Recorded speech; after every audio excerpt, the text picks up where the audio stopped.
Apa perbedaan Ahlus Sunnah wal Jamaah dengan Muhammadiyah? Muhammadiyah ini pada awalnya dulu Ahlus Sunnah wal Jamaah. Pada masa Kiai Ahmad Dahlan, pendirinya di Yogyakarta, beliau mazhabnya Syafi'i, orangnya juga Sufi. Bahkan orang Muhammadiyah dulu kalau merayakan Maulid Nabi atau Isra Mi'raj itu meriah sekali dulu.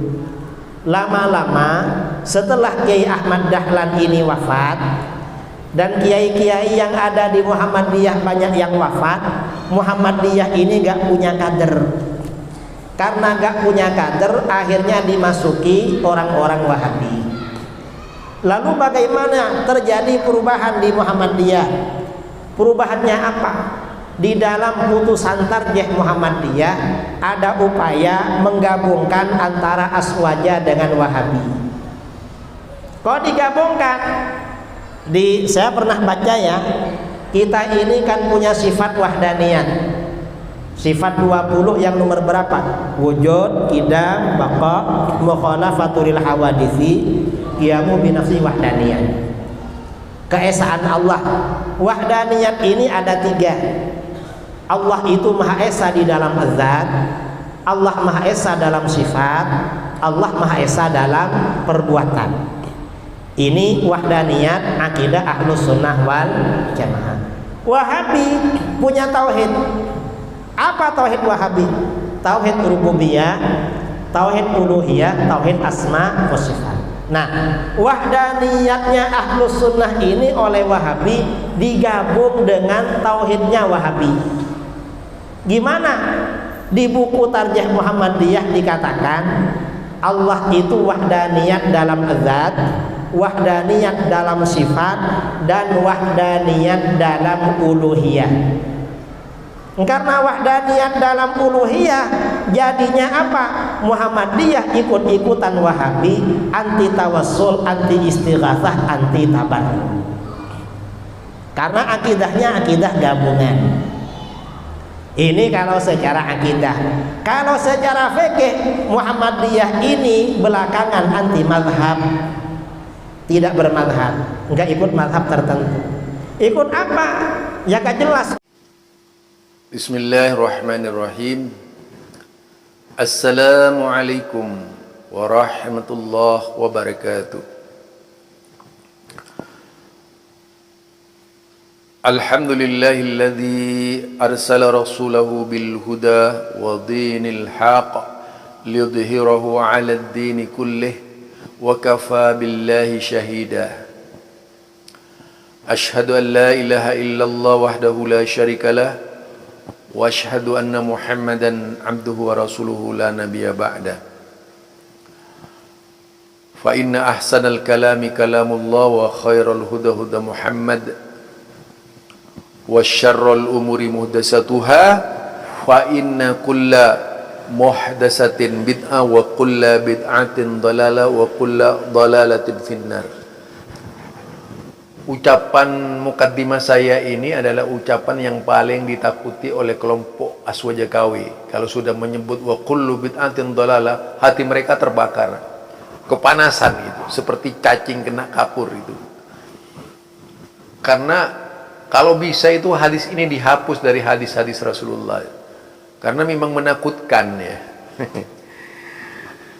Kesempatan yang berbahagia ini saya ingin mengupas terkait dengan ocehan Idrus Ramli tentang Muhammadiyah lagi. Aduh, kok Muhammadiyah diserang bertubi-tubi? Ada apa sebenarnya ya orang ini ya?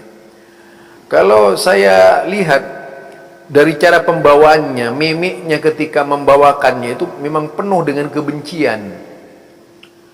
Tidak mencerminkan sebagai seorang da'i yang terdidik, bahkan tidak punya sopan santun sama sekali.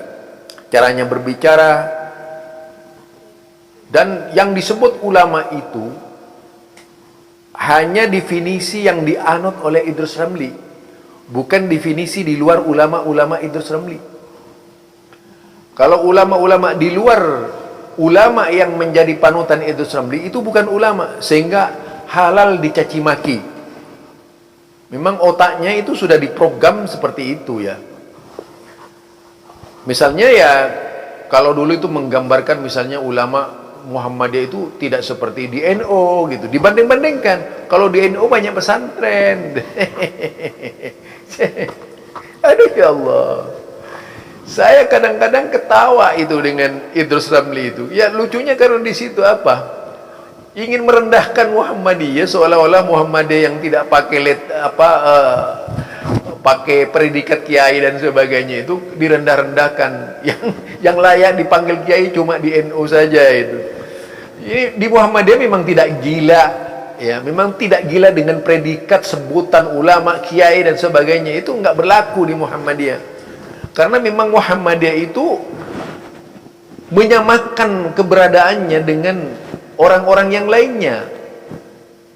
Allah tidak melihat penampilan dari keberadaan manusia, melainkan yang dilihat tuh hatinya seperti apa itu.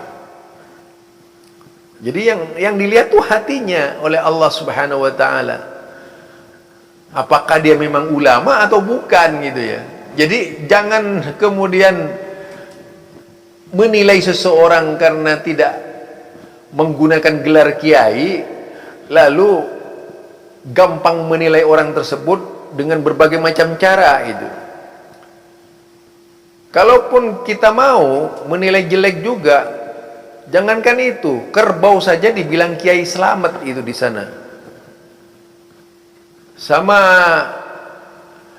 halnya dengan Mbah Berada itu, di Gong Mbah Berada itu yang ada di Yogyakarta. Ada juga Kiai Nogososro dan sebagainya. Akhirnya menjadi nama penda.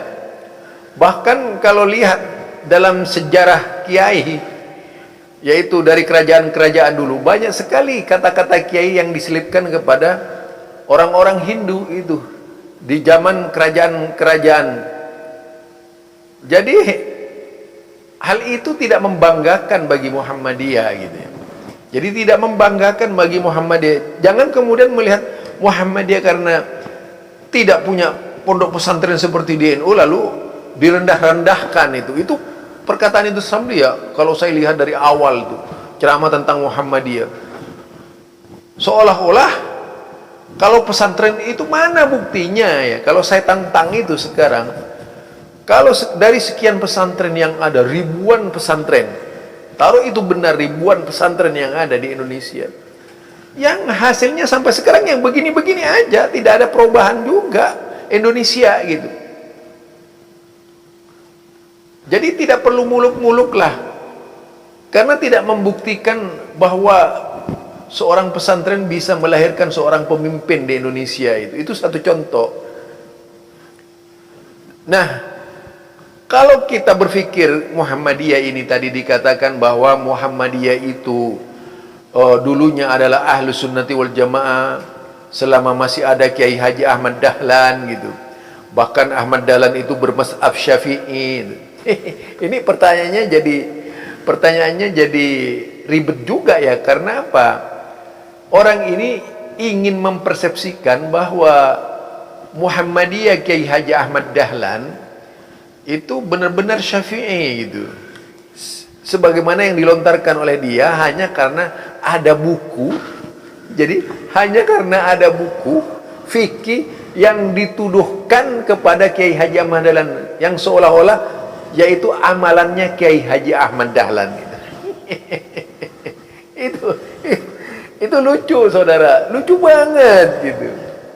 Lucu banget. Kenapa ya saya harus ketawa memang. Coba begini sajalah. Buku itu lahir setelah NU lahir gitu. Artinya buku itu sebelumnya tidak pernah ada. Selama Kiai Haji Ahmad Dahlan tidak pernah ada orang yang membaca buku itu. Jadi di sini siapa yang megang buku itu? Murid-muridnya kan banyak gitu. Apalagi kemudian dicetak tahun 20, dicetaknya itu pas tahun 26 kalau tidak salah ya. 1926. Ini makin mencurigakan gitu. Ini kalau orang yang peka terhadap sejarah, pemalsuan sejarah ini yang dilakukan oleh Idrus Ramli, itu makin terasa sekali bahwa apa yang disampaikan oleh Idrus Ramli itu penuh dengan kedustaan. Kenapa? Coba bayangkan, di zaman Kiai Haji Ahmad Dahlan itu Ahlus Sunnati wal Jamaah. Dalam sejarah yang saya baca di sebuah buku yang ditulis oleh Najib Burhani ya, pada waktu Kiai Haji Hasim Asy'ari bertemu dengan Kiai Haji Ahmad Dahlan di Mekah itu, sempat terjadi obrolan yang akhirnya keluarlah ucapan dari Kiai Haji Hasim Asy'ari, walaupun kebenarannya ini masih belum pasti ya, karena saya membaca sejarah, buku artikel dari, yaitu namanya siapa, Najib Burhani, Dr. Najib Burhani. Dia bertanya, Lan, jadi seolah-olah kalau pakai bahasa sehari-hari itu, ente kalau pulang ke Indonesia nanti akan jadi Wahabi gitu. Malah dibegitukan oleh Kiai Haji Hasim Asy'ari pada waktu masih di Mekah itu. Nah, itu di antara salah satu. Di sini aja kalau melihat dikatakan Kiai Haji Ahmad Dahlan itu sama dengan Idrus Ramli, amalannya sama dengan ya taruhlah dengan NU gitu ya. Ya NU garis apa namanya yang Idrus Ramli tidak tahu lah, garis-garis NU yang bergaris-garis ya. Sekarang kan dia memisahkan diri dari NU induk ya. Ada NU garis lurus. Bahkan muktamar berkali-kali sudah. Ya Allah, jadi NU tandingan tuh. NU tandingan. Ini mencerminkan memang suasana di dalam NU itu tidak kondusif. Tidak kondusifnya tadi sehingga muncul seorang Idrus Ramli. Kemungkinan besar ya cara berpikir Idrus Ramli yang frontal tadi itu melahirkan kelompok tertentu di dalam berdirinya NU tadi, berdirinya NU, karena menilai NU versi yaitu Tebu Ireng itu sudah dianggap melenceng jauh gitu, dan yang benar itu adalah NU-nya Idrus Ramli. Coba bayangkan, internal aja seperti itu gitu, internalnya saja dia seperti itu gitu. Lalu bagaimana dengan Muhammadiyah? Ya sudah pastilah dengan internalnya saja menjadi orang bingung, apalagi dengan Muhammadiyah, dengan Wahabi. Sudah pasti kebenciannya Idrus Ramli itu sampai ke ubun-ubun, mulai dari jantung hatinya itu sampai ke ubun-ubun mendidih itu. Jadi bukan persoalan, apalagi dia kan artinya tidak lulus menjadi ketua umum PBNU dulu ya kan. Jadi dia itu membawa amarah, kebencian dan sebagainya gitu ya. Akhirnya apa? Melahirkan berbagai macam statement, pernyataan yang membingungkan umat gitu. Pernyataan yang membingungkan umat. Dengan mendasarkan pemahaman agama yang benar itu hanya kelompoknya Idrus Ramli, sedangkan kelompok di luar Idrus Ramli semuanya itu tidak benar, termasuk NU yang dipimpin oleh yang berdiri sejak tahun 26 itu kan. Kalau yang Idrus Ramli ini berdirinya baru ya. Jadi itu lucu saudara, sangat lucu sekali gitu. Jadi jangan marah kalau saya berbicara NU karena Anda berbicara Muhammadiyah itu. Bagaimana orang seperti Anda, Idrus Ramli itu bisa benar, sementara dengan internal saja sudah sakit hati sampai mendirikan NU, dan dianggap bahwa NU yaitu yang ada di Jakarta, berkantor di Jakarta itu adalah NU yang tidak lurus, sedangkan yang Anda itu garis lurus, GL, NU GL. Ini intinya sangat lucu sekali gitu. Nah, kemudian kalau kita lihat Muhammadiyah ya, kembali lagi ke Muhammadiyah di zaman Kiai Haji Ahmad Dahlan, peristiwa yang terjadi terhadap diri Kiai Haji Ahmad Dahlan ketika Kiai Haji Ahmad Dahlan di Yogyakarta berdakwah, menyampaikan tauhid yang benar itu. Risiko dan aksesnya dari dakwah Kiai Haji Ahmad Dahlan ini mendapat tantangan keras dari kelompok Aswaja KW ketika itu, dengan mengkafirkan Kiai Haji Ahmad Dahlan. Kenapa Anda tidak mau menceritakan itu? Masa kalau sama ajarannya dengan NU sampai Kiai Haji Ahmad Dahlan dikafir-kafirkan gitu. Jadi bukan hanya ngurus apa itu namanya kristenisasi seperti dongeng Anda kemarin tuh. Di dalam ceramah-ceramahnya yang khusus ceramah fitnah kemana-mana itu. Bayangkan kalau cuma masalah kristenisasi, kenapa Aswaja KW ngamuk kepada Kiai Haji Ahmad Dahlan sampai membakar musolanya gitu. Itu ada apa sebenarnya gitu? Kenapa? Itu perlu dijawab oleh MT itu. Satu, yang kedua yang perlu dijawab lagi, peristiwa yang terjadi di Banyuwangi itu. Sudah ada ancaman dari Banyuwangi kalau Kiai Haji Ahmad Dahlan akan dibunuh oleh kalangan Aswaja KW itu. Itu ya. Jadi dari sejarah ini bahkan pernah minta perlindungan Kiai Haji Ahmad Dahlan ini, katanya ke Jombang, tetapi tidak digubris. Saya tidak tahu cerita yang selengkapnya ini. Kalau melihat hal ini, terasa sekali peristiwa ketika itu memang peristiwa dilematis, yang sangat dilematis menimpa Kiai Haji Ahmad Dahlan, termasuk menimpa istrinya yang ikut berdakwah bersama Kiai Haji Ahmad Dahlan. Kalau cuma masalah kristenisasi, lah umat Islam Indonesia pasti dibantu dong Kiai Haji Ahmad Dahlan gitu. Karena yang dihadapi orang Kristen, kenyataannya kan yang dihadapi orang Islam sendiri, termasuk di Yogyakarta dan yang terjadi di Surabaya juga. Terjadi pengusiran ya, termasuk di Bali, di mana, di Banyuwangi. Nah ini mencerminkan memang Kiai Haji Ahmad Dahlan ini tidak seperti mulut Anda berbicara yang banyak bohongnya gitu. Lah saya mendapatkan informasi begini ya itu tadi, karena hubungan saya dengan cicit Kiai Haji Ahmad Dahlan, baik yang ada di Brunei Darussalam, ada di Thailand, dan ada di Yogyakarta.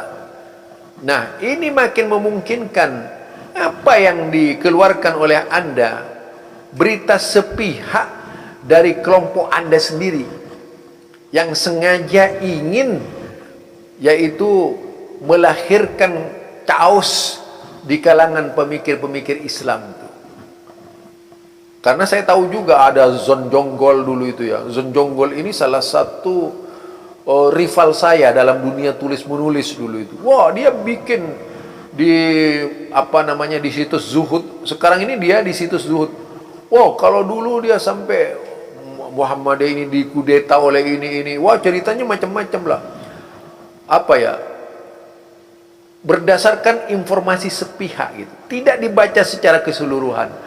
Ada lagi yang bikin lucu itu tentang Muhammadiyah itu, ya seorang Habib Alwi dan sebagainya. Tapi ini khusus Idrus Ramli saja ya. Sampai di sini saja. Lalu di mana yang Anda sampaikan itu kebenarannya? Tidak benar sama sekali, tidak ada kebenaran yang sama sekali gitu.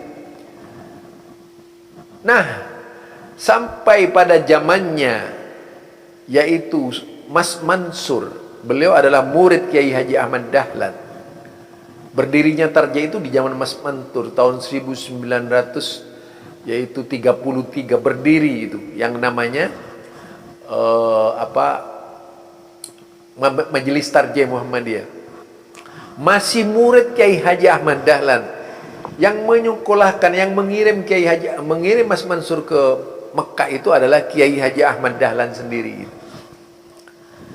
Di sini saja Anda tidak akan pernah tahu itu. Kalau hanya beritanya itu ya simpang siur seperti itu. Justru makin menambah dosa. Nyata sekali apa yang dilakukan oleh Muhammadiyah ini sampai dimata-matai oleh kelompok-kelompok dari Mekah, terutama dari kelompoknya Zaini Dahlan tuh, mengirim utusan di Indonesia itu. Itu di zamannya Kiai Haji Ahmad Dahlan loh. Dimata-matai itu. Mata-matanya dari Mekah dikirim dan mata-matanya orang Indonesia. Di dalamnya ada kiai-kiai yang terlibat bersekongkol untuk menjatuhkan Kiai Haji Ahmad Dahlan ketika itu. Ini berat sejarahnya ya. Kalau kita baca itu. Dan ini ditulis oleh Ibtaim. Ditulis bagaimana Muhammadiyah ini yang ingin dipersepsikan Wahabi sejak awal sudah oleh kelompok-kelompok Anda itu. Di sini makin nyata kebohongan yang dilakukan oleh Idrus Ramli. Jadi mata-matanya itu dikirim ke Indonesia, mematai-matai tokoh-tokoh Muhammadiyah, dan utusan-utusan Muhammadiyah ke Mekah pun itu menjadi sorotan dari kesultanan ketika itu, yaitu Husain Syarif itu. Nah, makin nyata sekali apa yang dilakukan oleh kelompok Anda, benar-benar biadab gitu. Jadi benar-benar menunjukkan permusuhan. Lalu bagaimana Anda mau berbicara benar? Anda saja senang bikin dosa kok gitu. Jadi Anda itu benar penceramah yang bukan menanamkan pahala kepada jamaahnya, tapi menanamkan dosa kepada para jemaahnya gitu. Karena jemaahnya itu dicekoki dengan kebohongan tentang Muhammadiyah. Ini ya barangkali dari saya, Zulkarnain. Mungkin ini rasakan cukup ya untuk menjawab. Sebenarnya kalau saya mau berbicara bisa panjang lebar loh. Tapi ini saya cukup sedikit saja dengan kebohongan. Kalau masih ada lagi nanti akan saya lebih jawab, bahkan lebih keras lagi dari cerita yang akan saya buka itu tentang lahirnya Muhammadiyah. Mudah-mudahan apa yang disampaikan oleh Anda itu kelak Allah Subhanahu wa taala akan memberikan pahala yang setimpal dan memberikan yaitu sesuai dengan apa yang Anda katakan. Kalau baik, mudah-mudahan Allah memberikan kebaikan. Sebaliknya juga kalau kejelekan yang dituangkan kepada umat ini, mudah-mudahan Anda diselamatkan oleh Allah Subhanahu wa taala. Subhanakallahumma wa bihamdika asyhadu an la ilaha illa anta astaghfiruka wa atubu ilaik. Assalamualaikum warahmatullahi wabarakatuh.